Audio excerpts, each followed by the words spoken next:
الحمد للہ وکفا وسلام علی عبادہ الذین اصطفى اما بعد قال اللہ تبارک وتعالی افی اللہ شک فاطر السماوات والارض صدق اللہ العظیم اللہم صلی علی سیدنا محمد وعلی آل سیدنا محمد مبارک وسلم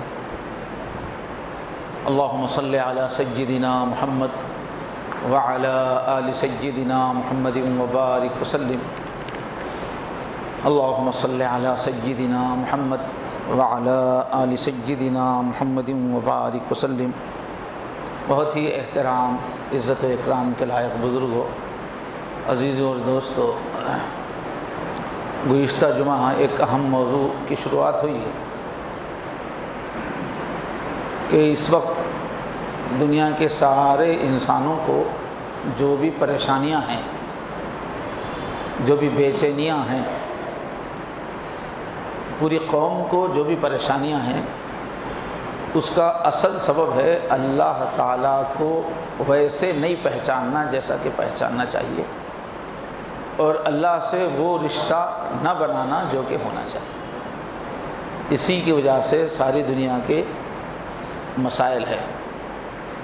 اگر اللہ کو صحیح پہچان لے آدمی اور صحیح رشتہ قائم کر لے تو دنیا اور آخرت سارے مسائل حل ہو جاتے ہیں۔ تو اس سلسلے میں اللہ کی پہچان پہ مستقل ہماری ایک کتاب ہے، وہ ہزاروں میں اب تک چھپ چکی ہے، لوگوں کی زندگیوں میں اس سے تبدیلی بھی آئی ہے، تو اس کو اور وضاحت سے تھوڑا بیان کرنے کا مطالبہ آ رہا تھا، تو میں نے یہ خطبہ شروع کیا۔ تو ایک انسان کا اچھا کردار بنے، دنیا میں بھی خوشگوار زندگی گزرے، اس کے لیے اصل چیز ہے اللہ کو پہچاننا، اللہ کی معرفت۔ اور جیسا کہ گزشتہ آیت پڑھی گئی کہ اللہ نے انسانوں اور جنوں کو پیدا ہی اس لیے کیا ہے تاکہ وہ اللہ کی پہچان حاصل کریں۔ لیعبدون کی تشریح حضرت ابن عباس رضی اللہ عنہ نے کی ہے لیعرفون۔ انسان کو دو چیزیں خاص، بہت بڑا دماغ دیا گیا ہے، بہت بڑا دل دیا گیا ہے۔ دماغ کا کام ہے پہچاننا، گہرائی کو سمجھنا، اور دل کا کام ہے جو پسند آ جائے اس پہ جان دے دینا، دل دے دینا۔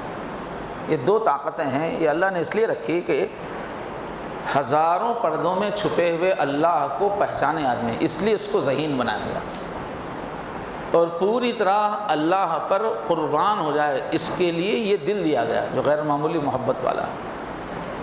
تو بہرحال گزشتہ جمعہ یہ بات آئی کہ موجودہ زمانے میں کی جو بھی ترقیات ہیں، اس سے جسم کے تو غذا کا انتظام ہو رہا ہے، مگر روح کو فاقے میں چھوڑ دیا گیا ہے۔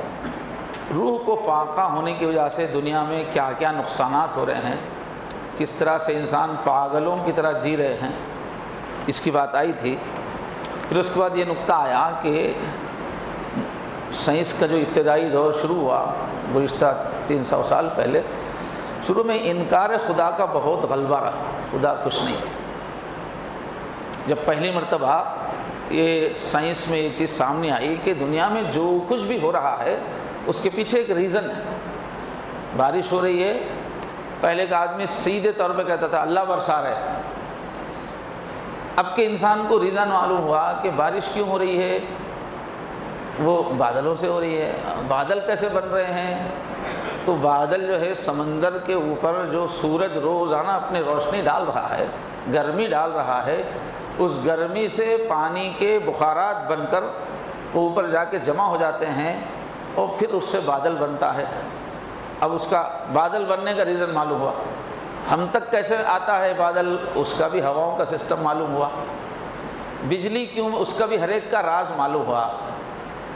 تو انسان نشے میں آ کے کہنے لگا کہ ہر چیز کا جب ریزن ہے تو خدا ماننے کی کیا ضرورت ہے؟ اسباب سے چل رہی ہے، ایک سبب کے پیچھے اور ایک سبب، اور ایک سبب کے پیچھے ایک سبب ہے، اسباب جمع ہو گئے ہیں، اللہ نہیں ہے، کوئی چلانے والا نہیں ہے، کوئی بنانے والا نہیں ہے، بس ایسے ہی یہ چل رہا۔ یہ تھیوری پیش کی گئی، اس تھیوری میں بہت ساری خامیاں تھیں روز اول سے ہی، لیکن سائنس کا جو فروغ ہوا وہ عیسائی دنیا میں ہوا. تو عیسائی مذہب نے کئی صدیوں سے انسانوں کو بہت ستایا ہوا تھا. عیسائی مذہب کے جو ذمہ دار تھے چرچ والے، تو پورے ملک کی زمین چرچ کی ہی ہو گئی تھی، حکومت کے پاس کچھ نہیں. چرچ کی زمین اور پوری آبادی ایک غلام کی طرح اس پہ زراعت کرے گی، اور کچھ کھانے کے لیے ان کو جینے کے لیے دے دیا جاتا تھا، پورا چرچ والے قبضہ کرتے تھے. تو چرچ والوں کے پاس بہت طاقت جمع ہو گئی، بادشاہ بھی ان کے سب مجبور ہو گئے. تو صدیوں تک چرچ والوں نے مذہب کا نام لے کے لوگوں پہ بہت ظلم کیا، لاکھوں کو زندہ جلا دیا جس نے بھی ان کے نہیں مانا. پورے چرچ ظلم کے اڈے بن گئے، ان کے پاس عورت بھی تھی، پیسہ بھی تھا. ایسا صدیوں ہوا تو لوگوں میں مذہب کے نام سے نفرت ہو گئی، وہ جھوٹے مذہب والوں کے رویے کی وجہ سے.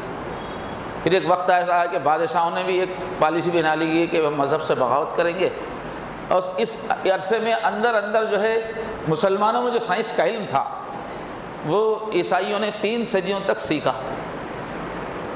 تو سائنسی مزاج بن گیا سب کا، ہر چیز کو عقل سے تولنا، عقل کے خلاف باتیں اگر کی جا رہی ہیں بیوقوف بنانے کی تو اس کے جال میں نہ آنا. تو مسلمانوں کی سائنس 300 سال تک جو انہوں نے پڑھی اس سے ترقی ہونے لگی، فیکٹریاں بنی، تو ایک بغاوت عام ہو گئی کہ یہ مذہب ہی جھوٹ ہے، غلط ہے، اتنے ظالم ہیں یہ لوگ. تو مذہب سے نفرت کی وجہ سے مذہب کو نکال کے زندگی سے پھینک دینا چاہیے، کہیں مذہب کا نام نہیں آنا چاہیے. اپنا قاعدہ قانون ہم بنائیں گے، خدا کے نام سے جو قانون پیش کر رہے ہیں ہم اس کو نہیں مانیں گے، سب جھوٹے لوگ ہیں، بدماش ظالم ہیں. تو جمہوریت وجود میں آئی آہستہ آہستہ کہ بھئی ہم سب مل کے ووٹ ڈال کے جس کو نمائندہ بنائیں گے وہ قانون بنائیں گے، وہ جو قانون بنائیں گے بس وہ انسان قانون بنائے گا، اللہ کا نام لے کے کوئی قانون ہم پہ مت تھوپو. تو ایک بغاوت پوری سوسائٹی میں آ گئی، اور پھر سائنس کی ترقی کی وجہ سے پیسہ بڑھنے لگا، سامان بڑھنے لگا، تو ایک بغاوت کا موڈ آ گیا.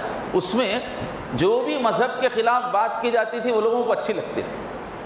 تو اس زمانے میں جو ہے لوگوں نے یہ انکار کرنا شروع کیا کہ خدا کچھ ہے ہی نہیں، تاکہ خدا کو نہ رہے بانس نہ بجے بانسری، خدا کا انکار، مذہب کا انکار. تو سائنٹسٹوں نے یا سائنس کا نام لینے والوں نے بہت ساری غیر عقلی باتیں بھی کی، تو لوگوں نے اس کو مان لیا کیونکہ ان کے دل کو اچھا لگ رہا تھا. تو انہی میں سے ایک بات یہ ہے کہ ابھی جو میں نے آیت پڑھی قرآن مجید میں اللہ ہے یا نہیں ہے اس پہ بحث نہیں ہے زیادہ، اس لیے کہ دنیا جب سے بنی ہے اللہ نہیں ہے بولنے والے کبھی بھی نہیں رہے. شرک کرنے والے رہے ہیں، دیوی دیوتاؤں کی پوجا، لیکن اللہ نہیں ہے بولنے والے کبھی نہیں رہے. یہ سائنٹیفک دور آنے کے بعد پھر کمیونزم جب دنیا میں آیا تو پہلی مرتبہ دنیا میں اللہ نہیں ہے بولنے والوں کی ایک اچھی خاصی تعداد ہوئی. اس کے باوجود بھی پوری دنیا میں پھیلنے کے باوجود بھی بالکل آٹے میں نمک کے برابر ہی تعداد رہی ہے کبھی بھی. اس لیے قرآن نے اللہ ہے پہ زیادہ بحث نہیں کی، اس لیے کہ سب مانتے تھے اللہ تو ہے. ہاں، اللہ ایک ہے پہ قرآن کا زور ہے. اگر یہ ایک آیت ایسی جامع ہے سیدھی، افی اللہ شک فاطر السماوات والارض، اللہ کے بارے میں شک، یہ اطراف تمہارے زمین آسمان جو کائنات نظر آ رہی ہے بس اسی کے بنانے والے کا نام اللہ ہے. قرآن کے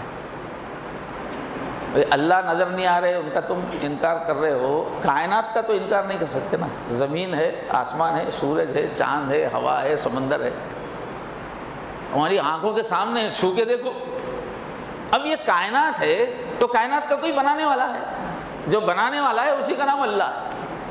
اتنی بڑی قرآن اللہ تعالیٰ کی نشانی تمہارے سامنے کائنات ہے، بنانے والے کے بارے میں کیسا شک؟ تو اس دلیل کو جو ہے نظر انداز کرنے کی کوشش کی سائنس کے نام پہ.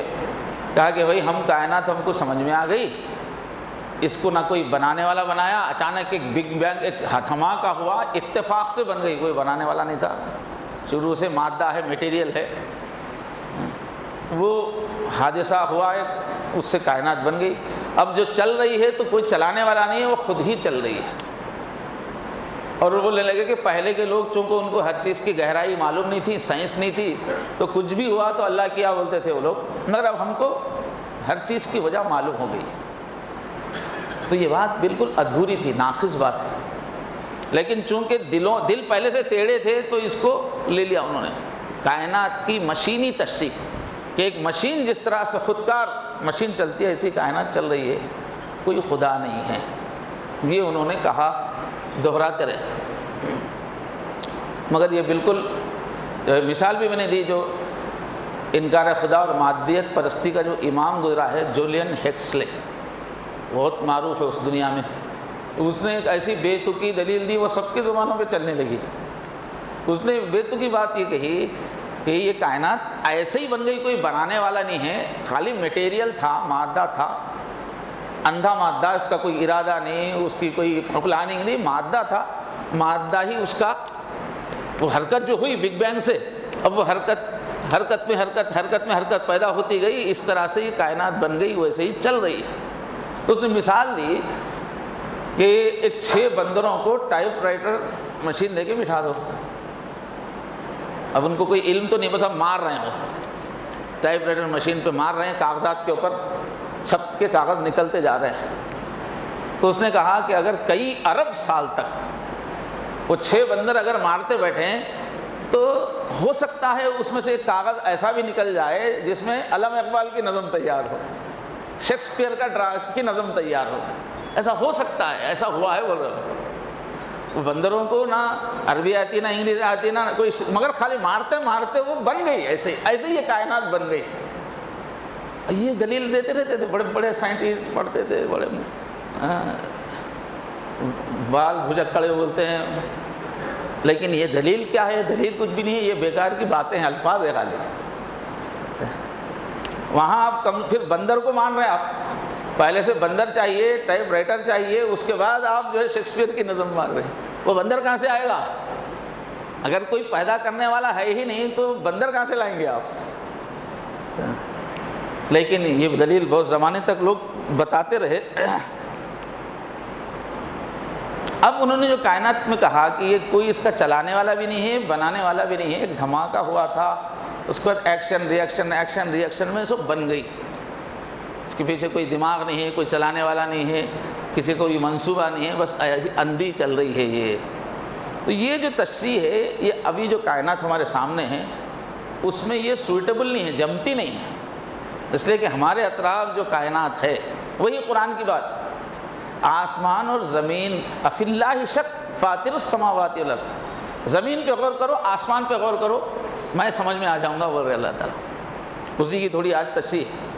تو یہ کائنات اتنی حکمت کے ساتھ اور اتنی ڈسپلن کے ساتھ بنائی ہوئی ہے کہ کوئی تصور نہیں کر سکتا کہ اتنی منظم چلنے والی کائنات کسی بنانے والے کے بغیر یوں ہی بن گئی، ایسا ہی دھماکہ ہو گیا، بن گئی۔ ایسی ویسی چیز، کوئی چٹان بن گئی، کوئی پتھر بن گیا، کوئی بے جان چیز بن گئی تو تھوڑا بہت تصور کر سکتا ہے، لیکن اتنی بڑی کائنات ایسے ہی بغیر کسی بنانے والے کی بن گئی۔ تو کائنات میں جو اللہ کی وجود کی نشانیاں ہیں وہ تھوڑی سی اس پہ آج غور کیجئے۔ تعلیم کا زمانہ ہے، بچوں کو خالی عقیدے مسجدوں میں بھیج کے رٹا دینے سے ایمان محفوظ رہنے والا نہیں ہے۔ پوری ہماری دینی تعلیم، چاہے اسکولس جو ہے اور مکتب ہے نا، پوری تعلیم، دینی تعلیم یہی ہے کہ کچھ چیزیں بچپنے میں رٹا دے رہے ہیں، سمجھا نہیں رہے ہیں سائنٹیفک انداز سے۔ آپ 7 کی بک نکال کے دیکھ لیجئے، کتنا بچے کا دماغ کتنا اونچا ہو گیا، وہ کتنی بڑی سائنس پڑھتا ہے، کتنی سوشل اسٹڈیز پڑھتا ہے، دنیا بھر کے نظریات پڑھتا ہے۔ اتنے بڑے دماغ کو آپ دلیل بولے بغیر صرف رٹا دیں گے، اس سے ایمان بنے گا نہیں، بچے گا نہیں۔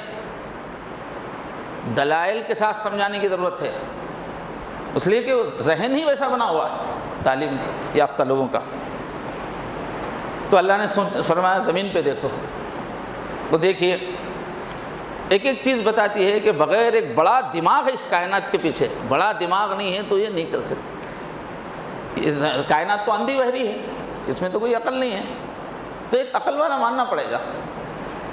تو اب یہ جو زمین ہے ہماری، یہ اپنے محور پر، یعنی جس زمین کی 3 گردشیں ہیں، ایک تو اپنی جگہ پہ گھومتی رہتی ہے، وہ ہے فی گھنٹہ 1000 میل کی رفتار سے گھومتی رہتی ہے۔ دوسرے سورج کے اطراف گھومتی رہتی ہے، یہ 1 گھنٹہ میں 20,000 میل کی رفتار سے سورج کے اطراف بھاگتی رہتی ہے۔ پھر سورج اس کو لے کر، پورے نظام شمسی لے کے سورج بھی بھاگ رہا ہے، وہ جو بھاگ رہے ہیں وہ 65,000 میل کی فی رفتار سے ادھر بھی بھاگ رہے ہیں، ایک ساتھ 3 دوڑ چل رہی ہے زمین کی۔ تو اپنی جگہ پہ جو گھوم رہی ہے وہ 1 گھنٹے میں 1000 میل کے اس حساب سے 24 گھنٹے میں وہ پورا گھوم کے سورج کے سامنے پورا گھوم جاتا، تو صبح سے شام 24 گھنٹے ہو جاتے ہیں۔ تو یہ اپنی جگہ پر 1000، جیسے لٹو گھومتا ہے اپنی جگہ پہ ویسے گھوم رہی ہے۔ اگر یہ 1000 میل کی رفتار اس کی نہ ہو، 100 میل کی رفتار سے گھومے، اب اتفاق ہے بولے نا، تو کبھی 100 گھومنا چاہیے، کبھی کم زیادہ ہونا چاہیے، تو یہ ہمیشہ 1000 کی رفتار سے ہی ہزاروں سال سے گھوم رہی ہے۔ اب یہ 1000 میل کی رفتار سے گھومنے کی بجائے اگر 100 میل فی گھنٹہ گھومتی تو کیا ہو جاتا تھا؟ اب ہمارے دن رات جتنے ہیں نا اس سے 10 گنا بڑھ جاتے تھے۔ دن 12 گھنٹے کا ہے تو 120 گھنٹے کا ہو جاتا تھا، رات 120 گھنٹے تک چلتی تھی۔ تو کیا ہوتا تھا کہ جتنی دنیا میں ہریالی ہے، پودے ہیں، روزانہ لگاتار 120 گھنٹے دھوپ پڑتی نا تو جل کے ختم ہو جاتے، اور کوئی سخت جان قسم کے پودے بچ بھی گئے تو اس کے بعد جب رات آتی پھر وہ 120 گھنٹے کی رات ہوتی، وہ 120 گھنٹے کی رات میں ٹھنڈک ہوتے ہوتے اتنی برف پالا پڑتا کہ کوئی فصل زندہ رہتی تو وہ بھی مر جاتی۔ تو زمین کو ایک مقرر رفتار پہ کسی نے رکھا تو یہ دن اور رات کا نظام چل رہا ہے، ورنہ پوری فصلیں ختم ہو جاتی تھی۔ بڑی بڑی چیزیں، ایک سورج پہ بھی غور کرنے کے لیے اللہ نے فرمایا کئی جگہ۔ سورج جو ہماری زندگی کا سرچشمہ ہے، سورج کی گرمی سے ہی یہ سب انسان کا جسم بھی زندہ رہتا ہے، پودے بھی، اس سے سارا کام اس گرمی سے ہے۔ یہ اپنی جگہ پر جو دہک رہا ہے سورج، اس کی جو گرمی اتنی سخت ہے کہ 12,000 ڈگری فارنہائٹ سے دہک رہا ہے، اتنی گرمی کے ساتھ وہ جل رہا ہے۔ یہ حرارت گرمی اتنی زیادہ ہے کہ بڑے سے بڑے پہاڑ بھی اس کے سامنے جائیں تو جل کے راکھ بن جائیں گے، اتنی گرمی ہے سورج کی، اتنی حرارت کی ہے۔ لیکن اللہ نے اس کو کیا کیا؟ اتنی دور رکھ دیا زمین سے کہ تم زمین کو اتنی ہی حرارت بھیج سکو کہ جس سے انسانوں کو نقصان نہ ہو، ضرورت سے ذرہ برابر بھی زیادہ گرمی نہیں دینا، ضرورت سے کم نہیں دینا۔ اس کو اتنی دور اللہ تعالیٰ نے اس کا دوڑ کا مقام، حالانکہ وہ 3 دوڑ لگا رہا ہے وہ، مگر قریب نہیں آتا۔ اللہ نے اس کو بتا دیا کہ دور دور سے چلو۔ تو اب جتنا زمین سے جتنی دور رہ کے وہ چل رہا ہے، اس سے اگر ڈبل دور ہو جاتا ہو، بھاگ رہا ہے، بھاگتے بھاگتے دور بھی ہو سکتا نا، ہزاروں لاکھوں سال سے بھاگ رہا ہے مگر ہٹ رہا نہیں وہاں سے۔ اگر وہ اور پیچھے چلا جائے گا، دگنا ہو جائے گا، تو زمین میں اتنی سردی پیدا ہو جائے گی کہ ہم سب لوگ برف بن جائیں گے، زندگی ختم ہو جائے گی، سب برف بن جائیں گے، ختم ہو جائے گا۔ اور اگر ادھر پیچھے ہٹنے کے بجائے بھاگتے بھاگتے ادھر آ گیا، اتفاق میں تو کچھ بھی ہو سکتا ہے نا سر، کوئی کنٹرول کرنے والا نہیں ہے تو کچھ بھی ہو سکتا ہے، اور بھاگتے بھاگتے اگر ادھر آ گیا تو پھر اتنی حرارت زمین پہ آئے گی کہ تمام جاندار پودے جل بھن کے ختم ہو جائیں گے اگر آدھا بھی دور آ گیا۔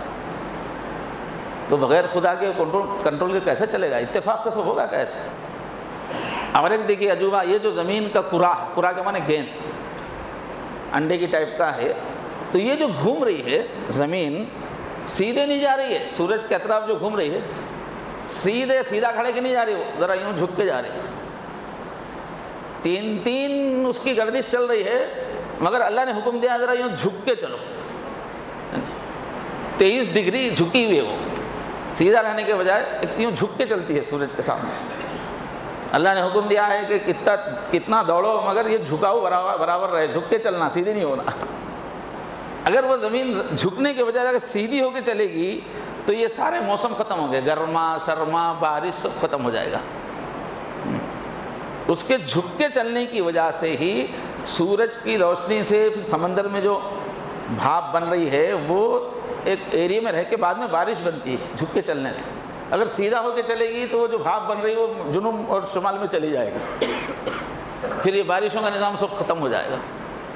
تو زمین رہنے کے قابل نہیں رہے گی, پوری برفستان بن جائے گی. جیسے قطب شمالی قطب جنوبی میں صرف برف ہی برف ہے, اس لیے کہ وہ بخارات ادھر نہیں جاتے.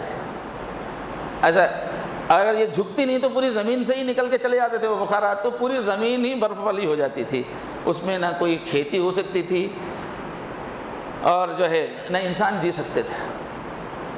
تو یہ بغیر خدا کے ہزاروں سال سے جھک کے چل رہی ہے, کون چلا رہا ہے اس کو؟ بغیر چلائے کے چلے گی کیا؟ ایسی چاند ہے. یہ موٹی موٹی چیزیں آپ یاد رکھ سکتے ہیں, اسٹوڈنٹس آپس میں بول سکتے ہیں. چاند ہم سے تقریباً 2.5 لاکھ میل دور پر ہے, وہاں رہ کے گھوم رہا ہے. اب اگر وہ 2.5 لاکھ میل نہ ہو کے اگر 50,000 میل دور پہ آ کے اگر راؤنڈ لگاتا ہو تو کیا ہوتا تھا؟ چاند کی جو گریوٹی ہے, ہر چیز کی کھینچنے کی طاقت ہے, تو چاند کی گریوٹی, چاندنی جب سمندروں میں پڑتی ہے تو وہ پانی کو کھینچتی ہے.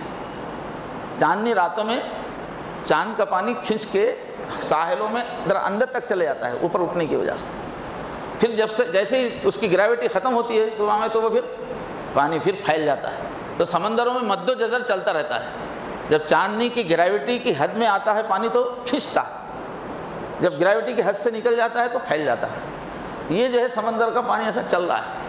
تو اللہ نے کہا کہ یہ 2.5 لاکھ میل دور رہے تو وہاں سے, اور وہاں سے کھینچتا ہے. تو اب بھی مد و جزر ہوتا ہے, مگر ایسا مد و جزر نہیں ہوتا کہ جس سے دنیا میں اتھل پتھل ہو جائے. وہی 2.5 میل سے نیچے ہٹ کے اگر وہ 50,000 میل پہ آ کے وہاں راؤنڈ لگائے نا, تو اس کی کشش سے سمندر کا پانی اتنا زیادہ اونچائی پہ اٹھتا اور پھر پھیلتا کہ پانی اٹھنے اور پھیلنے سے مد و جزر سے پوری دنیا کے پہاڑ ختم ہو جاتے ٹکرا کے پانی. روزانہ 2 مرتبہ جب پانی آ کے ٹکرائے گا اتنی قوت سے, تو پورے ساحلوں کے پورے پہاڑ ختم ہو جاتے. پہاڑ ختم ہوتے ہی زمین کا بیلنس ختم ہو جاتا, آربٹ سے ہٹ جاتی, تباہ ہو جاتی دنیا. تو کوئی خدا نہیں ہے, بس وہی اتنی دور کس نے اس کو مقرر کیا؟ کوئی مائنڈ ہی نہیں ہے اس کائنات کے پیچھے, کوئی سوچنے والا نہیں ہے, کوئی کنٹرول کرنے والا نہیں ہے. تو کون ہے جو چاند کو پابند کیا ہوا ہے؟ تو یہ جو ہے سادہ سے واقعات ہے. اللہ نے جو آیت کو میں آیت کے بیس پہ کر رہا ہوں, اللہ نے آسمان اور زمین کو سوچنے کے لیے کیا ہے, بڑی بڑی نشانیاں ہیں, چاند سورج. بس اسی پہ غور کرنے سے معلوم ہو رہا ہے کہ بغیر خدا کے ایک مائنڈ کے یہ دنیا نہیں چل سکتی. وفی انفسکم اور فرما, اس سے زیادہ نشانیاں تو اپنے اندر ہے. یہ جو گردہ کام کر رہا ہے, گردے کے اندر خود دماغ ہے, پھر دل جو کام کر رہا ہے, زندگی بھر دھڑک رہا ہے. اتنا گوشت کا ٹکڑا کسی کے بنائے بغیر اتنا بہترین فنکار پیدا ہو سکتا ہے کیا؟ دماغ ہے, 1 سیکنڈ میں 1 لاکھ آرڈر دیتا ہے جسم کو, تو ہمارا جسم چلتا ہے. 1 لاکھ آرڈر 1 سیکنڈ میں. تو اتنا بڑا دماغ کسی بنانے والے کے بغیر اتفاق سے بن جائے گا. تو ایسی کروڑوں چیزیں ہیں جو بتاتی ہیں کہ ایک زندہ خدا, حکمت والا, علم والا, عقل والا, اقتدار والا, قوت والا, مسلسل کنٹرول کر کے چلا رہا ہے. تو یہ دنیا چل رہی ہے, ورنہ پلک جھپکتے میں ختم ہو جائے. تو یہ ہماری کائنات کے چند نہایت معمولی اور بالکل سادہ واقعات ہے. ورنہ اگر تفصیلات اور بولنا شروع کریں گے, جیسے پودا کیسے اگتا ہے, کون سے جراثیم کام کرتے ہیں, بارش میں کتنا سسٹم ہے, ایک ایک سسٹم سمجھائیں گے آپ کو تو ایک کتاب بن جائے گی. کہ ہماری زمین پر ان کا جمع ہونا محض اتفاقی طور پر نہیں ہو سکتا کہ سورج اتنی دور رہے, چاند اتنی دور رہے, اتنی رفتار سے دوڑیں. اتنی ساری چیزوں کا جمع ہونا, اور سب جمع ہونے سے ہم زندہ, اتنی چیزوں کا اس حساب سے چلنا یہ اتفاق سے نہیں ہو سکتا, اور نہ کوئی اتفاق اس کو باقی رکھ سکتا. کائنات کے ایک ایک جز کے اندر اتنی حکمتیں ہیں کہ جب ہم اس کی کسی حکمت کا ذکر کرتے ہیں تو ایسا محسوس ہوتا ہے گویا ہم اس کو کمتر درجے کی چیز بنا کر پیش کر رہے ہیں. نہیں، اتنی گہرائی ہے ایک ایک چیز میں. جب ہم بولنے پہ آتے ہیں تو ہم اتنا تھوڑا بول سکتے ہیں کہ وہ گہری چیز کو ہم ہلکی کر دیتے الٹا. اتنی گہرائی ہے، بول بھی نہیں سکتے ہم، اتنی زیادہ گہرائی ہے کائنات کی ایک ایک چیز میں. ایسی ایک کائنات کو خدا کی مخلوق ماننا، اگر کسی کو عقل کے خلاف معلوم ہو رہا ہے کہ نہیں ایک خدا ہے، تو اس سے زیادہ عقل کے خلاف یہ بات ہے کہ بغیر خدا کو اس کو مان لیا جائے. یہ اس سے زیادہ عقل کے خلاف ہے. خدا ہے سمجھ میں نہیں آ رہا ہے تو خدا نہیں ہے بولنا اس سے بھی زیادہ سمجھ میں نہیں آنے والی چیز ہے. اچھا، بعض لوگ کہتے ہیں کہ یہ بہت شیطان کا مشہور وسوسہ ہی ہے. حضور نے اس کو فرمایا کہ اگر خدا نے سب چیزیں پیدا کی ہیں تو خود خدا کو کس نے پیدا کیا؟ حدیث شریف میں ہے. شیطان جو ہے تمہارے ذہن میں سوالات کرتے کرتے یہ سوال پہ لائے گا کہ پھر خدا کو کس نے پیدا کیا؟ تو حضور نے فرمایا جب لاحول پڑھو بات ختم کرو، سوچنا بند کرو. انسان کا دماغ چھوٹا ہے. وما اوتیتم من العلم الا قلیلا، ہر چیز تم سمجھ نہیں سکتے. تو یہ جو مشہور قرآن ہے. اب سنیے کہ یہ ایک ایسا سوال ہے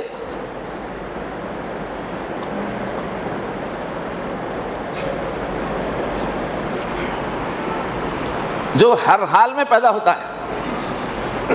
چاہے ہم خدا کو مانیں تو بھی یہ سوال ہے، خدا کو نہ مانیں تو بھی سوال ہے. اب ہمارے سامنے تو کائنات ہے، زمین ہے، آسمان ہے، سورج ہے، چاند ہے، دن ہے، رات ہے. اب یا تو آپ یہ بولو کہ بغیر کسی سبب کے خدا ہے، خدا سے پہلے کیا ہے ہم نہیں بولتے، بغیر سبب کے بس ہے خدا ہے. یا تو خدا کو بغیر سبب کے ہے ہمیشہ ہے ماننا پڑے گا. اگر خدا کو نہیں مانتے تو یہ کائنات کو ماننا پڑے گا. یہ تو آنکھوں کے سامنے ہے کہ یہ بغیر کسی سبب کے ہمیشہ سے ہے، یہ ماننا پڑے گا. مگر ایسا مانیں گے تو ہزاروں سوال کا جواب رک جائے گا. اس لیے کہ سامنے جو کائنات ہے وہ اندھی ہے، بحری ہے، اصول نہیں ہے، اس کا تو ایک مادہ ہے مردہ. اس کو آپ ہمیشہ ہے بولیں گے تو پھر یہ کائنات چل رہی کیسی، سورج کو نکال رہا ہے، اس کا کسی کا مائنڈ کو آپ نہیں مانیں گے. اس کے پیچھے بغیر مائنڈ کے کائنات کو مانیں گے تو کیسا مانیں گے؟ جو خود وجود میں نہیں ہو کیسے وجود میں آ سکتا ہے؟ یا تو آپ کائنات کو بغیر سبب کے مانو یا تو خدا کو بغیر سبب کے مانو. خدا کو مانیں گے آپ تو آپ کے دماغ میں ہر سوال جو بھی آ رہا ہے وہ سب سیٹ ہوتا جائے گا. ایک خدا کو مانو آپ بغیر سبب کے کہ بس وہ ہے. ایک سے پہلے کیا آتا؟ 9 سے پہلے 8 ہے، 8 سے پہلے 7 ہے، ایک آنے کے بعد پھر ایک سے پہلے کیا ہے؟ وہ تو کچھ بھی نہیں، ایک ہے، ختم. تو یا تو خدا کو مانو آپ کے وہ ہمیشہ سے ہے. اب باقی سب چیزیں خدا نے پیدا کیا، خدا نے ڈسپلن قائم کیا، خدا بچوں کو پیدا کر رہا ہے، خدا کا علم ہے. آپ ہر چیز کا جواب خدا کو ماننے میں ملتا ہے. خدا کو مانے بغیر صرف اس کائنات ہی کو ہمیشہ سے ہے، وہی سب کچھ کر رہی ہے، وہ تو نہیں سمجھ میں آئے گا. پھر کوئی سوال حل نہیں ہوگا. تو ایک کو تو آپ بلا سبب کے ماننا ہے تو اس میں خدا کو ماننا زیادہ عقل کے قریب ہے بجائے خدا کو ماننے کے اندھی بحری مردہ کائنات کو آپ ہمیشہ سے بولے کیسے ہو سکتا ہے؟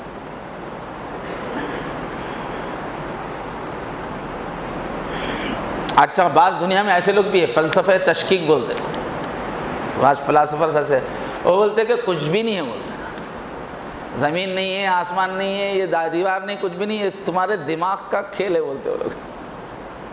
تو بھی نہیں ہے بولتے، بس ایک تمہاری نظر کا دھوکہ ہے. ایسے بھی فلسفی ہے، ان کے بھی ماننے والے ہیں دنیا میں. دنیا میں ہر بیوقوف کو ماننے والے مل جاتے ہیں، معلوم ہے آپ کو. آپ کوئی بھی خدا ہونے کا دعویٰ کرو، تھوڑے دن میں تھوڑے ماننے والے مل جاتے ہیں. تو ہر بیوقوف کو ماننے والے مل جاتے ہیں. تو کچھ لوگ ایسے فلاسفہ جو تشکیک کا فلسفہ پیش کرتے ہیں کہ نہیں کچھ بھی نہیں ہے بولتے. تو اس کا جواب یہ ہے کہ یہ ہے نہیں ہے بول کے جو دماغ کا ہمارا سوچ رہا ہے نا، یہ خود بتاتا کہ خدا بھی ہے، کائنات بھی ہے. ورنہ یہ ہے یا نہیں کون سوچ رہا ہے؟ کائنات بھی نہیں ہے، تم بھی نہیں ہے، وہ تو ہے یا نہیں ہے کون سوچ رہا ہے؟ یہ جو ہے اسی سے خدا بھی ثابت ہوگا، کائنات بھی ثابت ہوگا. تو یہ ہے بھائی کہ اللہ تعالیٰ کے وجود کی بے شمار دلیاں. وفی کل شیء لہ آیۃ. اب دنیا میں لوگ اللہ کی طرف اس لیے متوجہ نہیں ہو رہے ہیں، جدید تعلیم یافتہ طبقہ جو مذہب سے دور ہیں، کہ جس قسم کا خدا پیش کر رہے ہیں مختلف مذہب والے، وہ خدا ان کے دماغوں کو اپیل نہیں کرتا. اس وجہ سے سمجھ میں نہیں آ رہا خدا کا تصور، تو انہوں نے خدا کو ہی چھوڑ دیا. مثلا خدا کو جو چھوڑا عیسائیوں نے پہلے چھوڑا پوری دنیا میں، کیونکہ چرچ والے ان کے سامنے ایسا خدا پیش کر رہے تھے کہ وہ سمجھ میں آنے کی چیز ہی نہیں تھی. وہ لوگ بولتے کہ وہ 3 ہو کے 1 ہے، 1 ہو کے 3 ہے بولتے وہ لوگ. اب یہ تھیوری عقل مند کو سمجھ میں نہیں آتی، اس واسطے بولتا ہے یہ خدا کی بحث ہی چھوڑ دو. تو مختلف مذہب والوں نے خدا کا ایسا تصور پیش کیا، اس میں خامیاں ہیں، جس کی وجہ سے بیزار ہو کے دنیا والوں نے خدا کا ہی تصور چھوڑ دیا. جب علم آگے بڑھا، جو دنیا کے واقعات کے حساب سے جیسا خدا ہونا چاہیے ویسا پیش نہیں کر رہے وہ لوگوں سے. انسان کی فطرت جو ہے، نیچر ہے، وہ کیسا خدا چاہتی ہے؟ ایک ایسا خدا چاہتی ہے جس سے ڈائریکٹ ہم رابطہ کر سکیں. مگر موجودہ جتنے بھی مذاہب ہیں وہ کیا کرتے ہیں، بیچ میں کسی کے پاس لے جا کے چھوڑ دیتے. پادری کے پاس جاؤ بولتے ہیں، یا پجاری کے پاس جاؤ. ڈائریکٹ خدا سے لنک نہیں ہے، بیچ میں کوئی انسان بیٹھا ہوا ہے، کوئی ذریعہ بیٹھا ہوا ہے، اس پہ انسان کی طبیعت مطمئن نہیں ہوتی، پھر آپ انسان سے ہی لے جا کے ملا رہے. تو بین الاقوامی شہرت یافتہ پاپ سنگر کیٹ اسٹیونس، مجھے ان کا تلفظ صحیح معلوم نہیں ہے، بعد میں مسلمان ہوئے تو یوسف اسلام نام، بڑے گانے والے، بہت مشہور ہوئے. تو انہوں نے کہا کہ مسیحی چرچ، عیسائیوں کو جو چرچ ہے، مذہب ہے، وہ خدا پر یقین رکھنے، عقیدہ رکھنے کی تلقین کرتا ہے. خدا کو مانو، خدا کو مانو. وہ کہہ رہے ہیں صحیح، خدا کو مانو، مگر وہ خدا سے کنیکٹ ہونے کا طریقہ جو وہ بتاتے ہیں کہ وہ حضرت عیسیٰ کے بغیر خدا سے مل ہی نہیں سکتے. وہ عیسیٰ سے ہی ملو، عیسیٰ ہی کی جب کرو، عیسیٰ ہی کو مانو، سب کچھ عیسیٰ ہے، اور عیسیٰ کی طرف سے پادری نائب بن کے گناہ معاف کرتے رہتے. تو لے جا کے پھر بیچ میں واسطے سے ملا رہے، ڈائریکٹ اللہ سے کنیکٹ نہیں ہو سکتا آدمی. اسلام ایک ایسا خدا پیش کرتا ہے، دین اسلام، کہ اللہ ہم سے باتیں کرتا ہے. کلام اللہ، حضور نے فرمایا اللہ سے باتیں کرنا ہے تو قرآن مجید پڑھنا شروع کرو، اللہ کی باتیں. اور ہم کو کہا اللہ نے قرآن نے، مجھے پکارو میں جواب دوں، ادعونی استجب لکم، میں تمہاری سنتا ہوں، میں تمہارا جواب دیتا ہوں. میرے سے باتیں کرو، تنہائی میں میرے سے باتیں کرو. اور دل پہ جواب بھی آتا ہے، کان میں نہیں آتا مگر دل میں جواب بھی آتا ہے. تو ہمارے پاس جو ہے ہر آدمی مصلی بٹھایا، اللہ سے کنیکٹ، مولا سے اپنے ملتا ہے بندہ نماز میں، ہاتھ اٹھایا اللہ سے کنیکٹ. جنگل میں کہیں بھی آپ عبادت کر سکتے ہیں، کوئی مخصوص جگہ جانے کی ضرورت نہیں.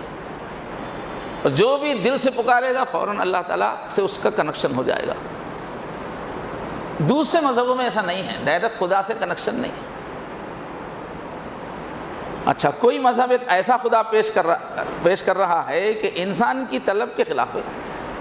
توجہ ہمیشہ ایک چیز کی طرف رہتی ہے. ایک شوہر کی بیوی بولے تو رہ سکتی ہے، ہاں، جو دل سے کسی پہ فدا ہونا ہے نا، تو ایک سے ہی وہ رشتہ رہتا ہے، اس میں یکسوئی رہتی ہے. ایک ہی آقا ہے تو دل لگتا ہے، گھر میں ایک ہی ابا جان ہے تو سب کا دل لگتا ہے. 4 5 ابا جان لا کے رکھے تو پھر گھر بکھر جاتا ہے. انسان کی فطرت کیا چاہتی ہے؟ ایک خدا چاہتی ہے، ہر مسئلے کا حل اسی کے پاس ہونا، ہر چیز پہ قادر وہی رہے، ہر معاملے میں اسی کی چلنا، بٹاوا نہیں رہنا کہ اس کے لیے اس کے پاس جاؤ، وہ کام کے لیے اس کے جاؤ. اس کے کتوں کی غلامی ایک ساتھ کرے گا؟ غلامی بندگی تو یہ کہتے ہیں کہ پورا اپنے آپ کو سپرد کرنے کے. جب کئی پارٹنرز ہوں گے تو کس کو دے گا؟ تو طبیعت بے چین رہتی ہے. کسی کے بھی 5 باس ہے ایک ساتھ، کتنی بے چینی ہوتی ہے. آفس میں 5 باس ہے تو ملک کے اندر جو ہے ایک ہی وزیر اعظم رہتا ہے، 5 وزیر اعظم رہیں گے تو پورے جسم کے اندر ایک ہی مائنڈ رہتا ہے. اگر کوئی بچہ ایسا پیدا ہوگا کہ اس کے سر میں 2 بھیجے ہیں تو چند گھنٹوں کے بعد مر جاتا ہے، اس لیے کہ 2 دماغ ملا کے جسم کو چلا. تو یکسوئی بھی جو ہے انسان کی جو طبیعت ایک مالک چاہتی ہے. اب دنیا میں کئی لوگ کیا کہہ رہے ہیں کہ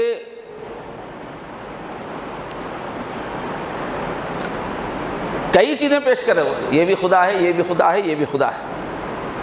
اور کوئی مذہب کسی انسان کو خدا ہے بول رہا، سائی بابا خدا ہے بول رہا ہے، اور ہے آپ کو سری رام جی خدا ہے بول رہے، رام چندر جی، کرشن جی خدا ہے بول رہے ہیں، اور ان کا وجود پورا انسان جیسا ہے. انسان ایک ایسے خدا کو چاہتا ہے جو اتنی پوری کائنات کو کنٹرول کر رہا ہو، لامحدود ہو۔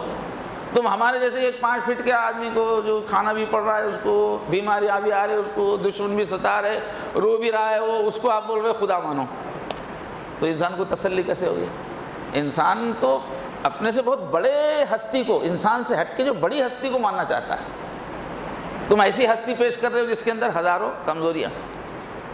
اب عیسیٰ علیہ السلام کو خدا مان کے بیٹھے ہوئے ہیں، اب ان کی سیرت دیکھیے تو کئی مرتبہ وہ رو رہے ہیں، لوگ ستا رہے ہیں تو وہ رو رہے ہیں، لوگ ان کو انتہائی ذلیل کر رہے ہیں۔ ایسا خدا جو لوگ اس کو ذلیل کریں، کیا ضرورت ہے خدا کو اتنا ذلیل ہونے کی؟ آپ بولیں کہ اوتار واد میں خدا جو ہے کسی عورت کے پیٹ سے جنم لے کے دنیا میں آیا ہو، جتنے کے بھی نام لے رہے ہیں، کرشن جی ہو، رام چندر جی ہو، جتنے بھی لوگوں کے نام لے رہے ہیں، جن کو اب یہ کسی کی ماں کی پیٹ میں رہ کے بچہ بن کے رہے، ماں کا گندا خون پیتے رہے، پھر اس کے بعد پیشاب کے گندے راستے سے آئے پورے، جس کے بھی خدا خدا آپ مان رہے ہیں، اتنا اپنے آپ کو گرا کے دنیا میں، یعنی کیا ضرورت ہے خدا کو؟ اور جتنے بھی یہ مشہور لوگ گزرے ہیں زندگی میں، لوگوں نے ان کو خوب ستایا ہے، بہت دکھ دیا ہے، روئے پلائے ہیں، تو خدا کیوں ایسا روپ دھارے گا کہ مجبور بے بس ہو کے لوگوں کا ظلم سہ رہا ہے، گندا خون پی رہا ہے؟ یہ سب کیوں کرے گا خدا؟ کیا ضرورت ہے یہ سب پاپڑ بیلنے کی؟ تو ایسے خدا پہ انسان کو تسلی نہیں ہوتی، جس کی زندگی میں غم بھی ہے، دکھ بھی ہے۔ اللہ کیسا ہونا چاہیے؟ اس کی زندگی میں کوئی غم نہیں، کوئی مجبوری نہیں، اس پر کسی کی نہ چلے، سب پر اس کی چلے، ایسا خدا ہونا چاہیے۔ اور پھر ایک وقت میں لوگ پیدا ہوئے، پھر ایک وقت میں مر گئے۔ یہ خدا ہیں تو ان کے پیدا ہونے سے پہلے کون دنیا چلا رہا تھا؟ اب یہ مر گئے ہیں تو مرنے کے بعد پھر کون چلائے گا؟ ہم لوگ جو صبح میں، یہاں تو نہیں مگر گاؤں میں سنا، مندروں سے جو ہے سپر بھاتم آتا رہتا ہے صبح، اٹھتے ہی جو ہے وہ ٹیپ لگا دیتا ہے پجاری، تو اٹھتے ہی اس کا پہلا کام ہے وہ جو مورتی ہے اس کو وہ جگاتا ہے نیند سے، اتھشٹا دیوا اتھشٹا بول کے، اٹھیے خدا تعالیٰ، اٹھیے، اٹھا کے نہلا کے اس کو۔ تو جو خدا سو جاتا ہے، روز صبح اٹھانا پڑتا ہے، وہ دنیا کیسے چلائے گا؟ اب رات کو کسی مصیبت آئے گی تو کہاں جائے گا؟ خدا صاحب تو سوئے ہوئے ہیں، صبح آ کے جگائے گا وہ اتھشٹا والا۔ تو آپ کسی انسان کو خدا بنا کے پیش کریں گے تو تسلی، انسان اس کو نہیں مان سکتا، ذہین انسان۔ دیکھو کئی لوگ تعلیم یافتہ رہتے ہیں، تعلیم یافتہ ہونا الگ ہے، عقل مند ہونا الگ ہے، ڈگریاں ہونا الگ ہے، ہنر ہونا الگ ہے، بڑے بڑے IAS آفیسر ہیں مگر کسی والے اس کے پاؤں پڑتے رہتے، خدا مانتے رہتے، بیکار کی حرکتیں کرتے رہتے۔ تو ان کا حافظہ اچھا ہے مگر دماغ تیز نہیں، بولے سمجھ نہیں ہے زیادہ، جو ایسے بیکار کے لوگوں کی۔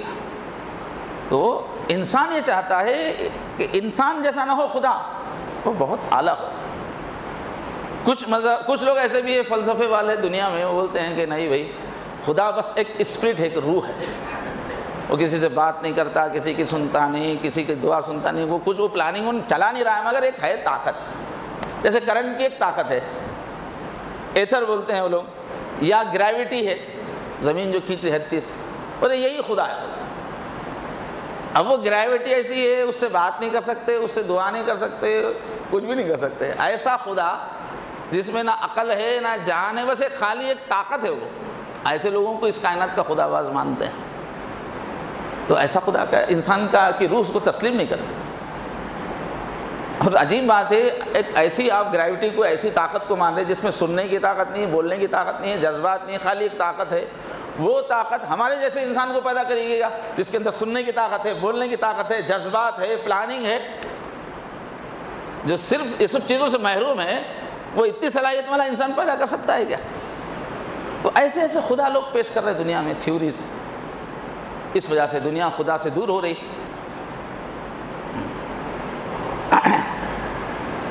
تو اسلام جو خدا پیش کرتا ہے، اللہ اور رسول نے جو خدا کا تصور پیش کیا ہے، وہ صحیح ترین ہے، اس میں ہر ایک کا دل مطمئن ہو سکتا ہے۔ اسلام کا خدا کیا ہے؟ ایک خدا ہے، بیک وقت کئی خدا نہیں، ایک ہی پوری کائنات کا خدا، شر خیر رات دن اچھائی برائی سب ہے مگر خدا ایک ہی ہے، اور وہ ہر قسم کی طاقتوں کا مالک ہے، ہر چیز اس کے پاس ہے، اور وہ ہمیشہ سے ہے اور ہمیشہ رہے گا، یہ اس کی صفات۔ اور اس کا کوئی پارٹنر نہیں ہے، دیکھو اگر اس کائنات کے بنانے والا پارٹنرشپ میں بنایا ہوتا تو اتنے لاکھوں کروڑوں سال تک رہتی نہیں تھی. وہ پارٹنر کیسے بھی لڑ لیتے ایک نہ ایک دن. دو پارٹنر ہے کب تک مل کے رہتے؟ تیری رائے الگ میری رائے. اتنا جو ڈسپلن سے کائنات چل رہی ہے پارٹنرشپ میں چلاتے تو نہیں چل سکتی تھی. تو کوئی پارٹنر نہیں ہے, اکیلے نے بنایا اکیلے چلا رہا ہے. اور اسلام کا جو خدا ہے وہ دیکھتا بھی ہے, سنتا بھی ہے, بولتا بھی ہے. روزانہ حضور فرماتے ہیں کہ اللہ روزانہ ہاتھ پھیلاتے ہیں, آ جاؤ جس کو جو چاہیے. پہلے آسمان پہ جاتے ہیں, جو مانگنے والا ہے مانگو. تو وہ سنتا بھی ہے, دیکھتا بھی ہے, بولتا بھی ہے. وہ آدمی کی پکار پر ہر وقت اس کے ساتھ دینے کے لیے موجود. قرآن فرماتا ہے اقرب من حبل الورید, تمہاری رگے جان سے بھی قریب ہے.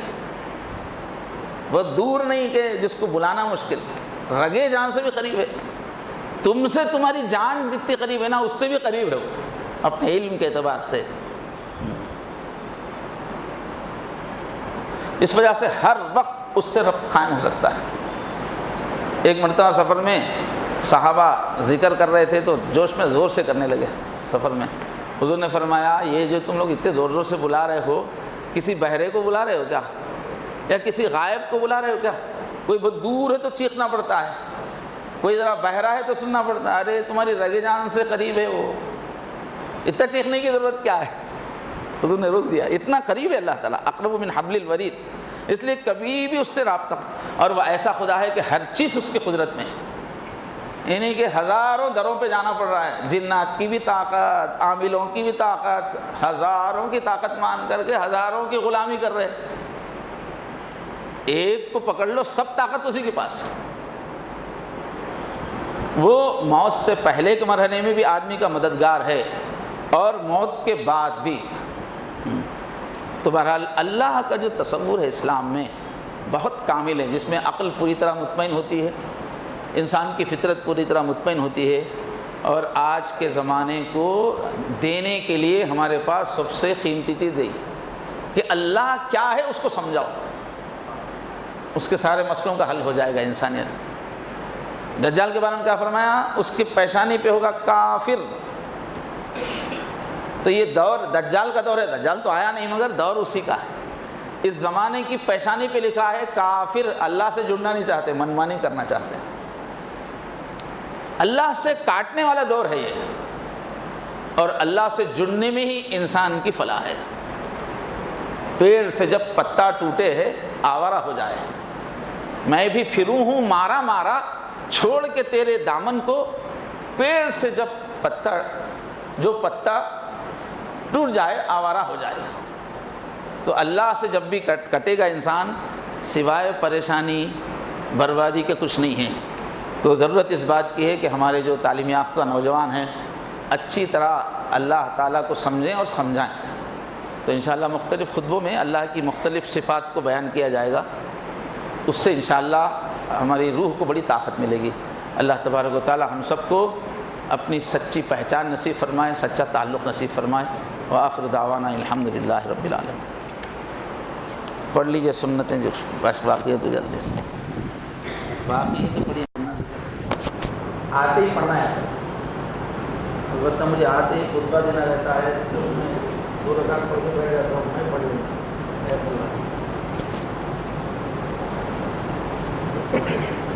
یا اللہ